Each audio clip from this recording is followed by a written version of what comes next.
Hello, আসসালামু আলাইকুম। Data mind সাইটের পক্ষ থেকে স্বাগতম। আজকে দেখাবো তোমাদের ইমেজ ট্যাগ সম্পর্কে। ইমেজ ট্যাগ খুব একটা ইম্পর্টেন্ট টপিকস, এটা অবশ্যই পরীক্ষায় আসে। আর হচ্ছে ইমেজ ট্যাগ সম্পর্কে জানার আগে তোমাকে বুঝতে হবে এক্সটেনশন সম্পর্কে। এক্সটেনশন হচ্ছে যে অনেক ধরনের হতে থাকে, যেমন আমাদের এইচটিএমএল ফাইলের জন্য ডট এইচটিএমএল একটা এক্সটেনশন, আবার পিডিএফ ফাইলের জন্য ডট পিডিএফ একটা এক্সটেনশন। সেম অবস্থা ইমেজ ফাইলের জন্য ডট জেপিজি এক্সটেনশন হতে পারে, অথবা ডট গিফ এক্সটেনশন হতে পারে, ডট পিএনজি হতে পারে, ডট এইচভিজি, তারপর ডট বিএমপি, ওয়েবপি। তো মোস্ট অফ দ্য ইম্পর্টেন্ট যে ধরনের তোমাদের এক্সটেনশন দেওয়া থাকতে পারে সেটা ডট জেপিজি অথবা ডট পিএনজি। এই ধরনের কোনো একটা ফাইলের নামে শেষে যদি থাকে তাহলে তোমাকে বুঝতে হবে এটা অবশ্যই ইমেজ ফাইল। আর ইমেজ ফাইল যুক্ত করার জন্য যে ট্যাগটা ইউজ করতে হয় সেই ট্যাগের নাম হচ্ছে আইএমজি, ইমেজের সংক্ষেপ। ঠিক আছে? তো ইমেজ ট্যাগের ভিতরে একটা অ্যাট্রিবিউট ইউজ করতে হয় এসআরসি, মানে সার্চের সংক্ষেপ রূপ। আর এই এসআরসি অ্যাট্রিবিউটের ভিতরে অ্যাট্রিবিউট ভ্যালু দিতে হয় ওই যে ইমেজের নাম, ইমেজ নামটা। এছাড়া আমরা অন্যান্য অ্যাট্রিবিউট ইউজ করতে পারি, যেমন ইমেজের হাইট, ইমেজের ওয়াইড, এটসেট্রা আমরা ইউজ করতে পারি। এছাড়া ইমেজকে যদি খুঁজে না পাওয়া যায় তাহলে ইমেজে অল্টারনেটিভ হিসেবে অন্য কিছু লেখা শো করবে, এটসেট্রা সম্পর্কে এখন আমরা শিখবো। ওকে, তাহলে ইমেজ ট্যাগ সম্পর্কে জানার আগে আমি এট ফার্স্ট এখানে ইমেজ ট্যাগটা নিয়ে নিলাম, আইএমজি ইমেজ ট্যাগটা নিয়ে নিলাম। তো ইমেজ ট্যাগটা নিলে ইমেজ ট্যাগে কিন্তু কোনো ক্লোজিং ট্যাগ নেই, এটা কিন্তু খুব ভালোভাবে মনে রাখতে হবে। অন্যান্য ট্যাগের যেমন ওপেনিং হয়, ক্লোজিং হয়, বাট ইমেজ ট্যাগের কোনো ক্লোজিং নেই। ইমেজ ট্যাগের অ্যাট্রিবিউট হচ্ছে যে এসআরসি, সার্চ লেখার পরবর্তীতে সার্চের সংক্ষেপ হলো এসআরসি, তারপর ইমেজের নাম। আমার একটা ইমেজ আছে, তুমি দেখো আমার এখানে একটা ইমেজ রাখা আছে, ইমেজের নাম রুম ডট জেপিজি। আচ্ছা, যেহেতু রুম ডট জেপিজি, আমি এই ইমেজটা এখানে আনার চেষ্টা করব, রুম ডট জেপিজি। এখন দেখো এখানে আনার সাথে সাথে আমার এই দেখো উইন্ডোতে কত বড় একটা রুম ডট জেপিজি আসছে। এখন যদি শুধু ইমেজের কথা বলা থাকে পরীক্ষার খাতে তাহলে জাস্ট এটুকু লিখলে এনাফ। বাট যদি দেওয়া থাকে যে এই রুম ডট জেপিজি, এই ইমেজটার হাইট আছে একটা, ওয়াইট আছে একটা, আচ্ছা তাহলে হাইট যদি দেওয়া থাকে তাহলে এই হাইট লিখতে হবে। হাইট লিখে ইকুয়াল লিখে ইনভার্টেড কমা, এটা একটা অ্যাট্রিবিউট। এই অ্যাট্রিবিউট দিয়ে বোঝাচ্ছে হচ্ছে ইমেজ যে ট্যাগে যে ইমেজটা যুক্ত করব সেই ইমেজের হাইট নির্ধারণ করবে। ধরো আমি ইমেজের হাইট চাচ্ছি হচ্ছে যে 400 পিক্সেল। ওকে, তাহলে ইমেজের হাইট দেখো অটোমেটিকলি এখানে সিলেক্টেড হয়ে গেছে 400 পিক্সেল। এখন যদি হোয়াইট আমার চাইতে হয় তাহলে হোয়াইট চাইবো আমরা কত, 300 পিক্সেল চাচ্ছি। ওকে, তাহলে হাইট ওয়াইট এখানে অটোমেটিকলি সিলেক্টেড হয়ে গেছে 400 পিক্সেল, 300 পিক্সেল। ওকে, বা আমি যদি চাচ্ছি 300 পিক্সেল ইন্টু 300 পিক্সেল সেটাও যেতে পারে। ওকে, তো এখন এখানে আরো একটা সমস্যা আছে। যেমন কি সমস্যা?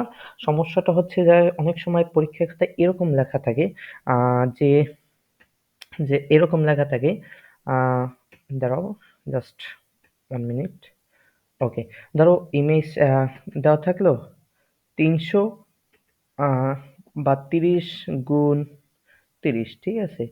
30 গুণ 30, 30 গুণ 30 এরকম গুণ আকারে যদি দেওয়া থাকে, আমার জাস্ট ড্রয়িং করতে একটু সমস্যা আছে, যে গুণ আকারে যদি দেওয়া থাকে তাহলে এই যে ফার্স্ট যেটা থাকবে এটা হচ্ছে হোয়াইট, আর সেকেন্ড যেটা থাকবে সেটা হচ্ছে হাইট। ওকে, এইটুকু যদি বুঝতে পারো তাহলে কোন স্বাভাবিকভাবে হাইট ওয়াইট যে কোনো জায়গা থেকে তুমি ধরে নিতে পারবা। এখন আরো একটা আমাদের অ্যাট্রিবিউট ইউজ করতে পারি।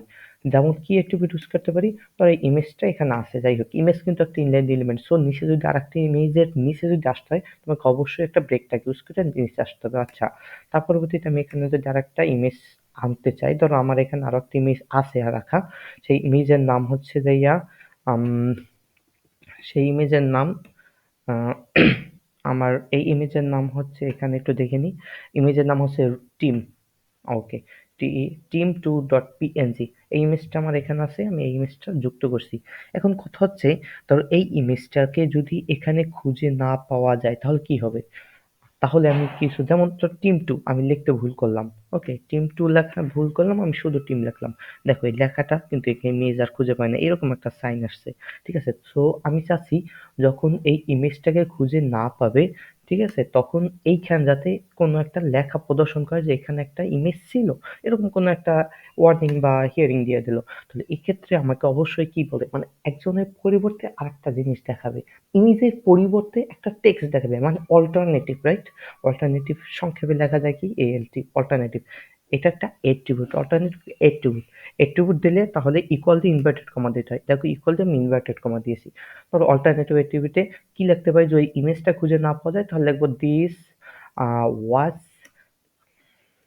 এ টিম ফটো। ঠিক আছে, ওকে, এখন দেখো এই ইমেজটাকে এখন কিন্তু কোথাও নাই, দেখো এই লেখাটা আছে নাই, বাট যখন এই ইমেজটাকে খুঁজে পাবে না, ধরো এই ইমেজটাকে খুঁজে পায় নাই, এখন দেখো এইখানে এই যে পাশে লেখা আছে this was A team photo. So alternative attribute use যখন করব, এইটা কাজ করবে কখন, যখন এই ইমেজটাকে খুঁজে না পাবে তখন এই অল্টারনেটিভ অ্যাট্রিবিউট কাজ করবে। আর এভাবে আমরা ইমেজ ট্যাগকে আমাদের ব্যবহার করতে পারি বিভিন্নভাবে। এ সম্পর্কে ইমেজ ট্যাগ সম্পর্কে আরো বিস্তারিত জানবো এর পরের ক্লাসে। ধন্যবাদ।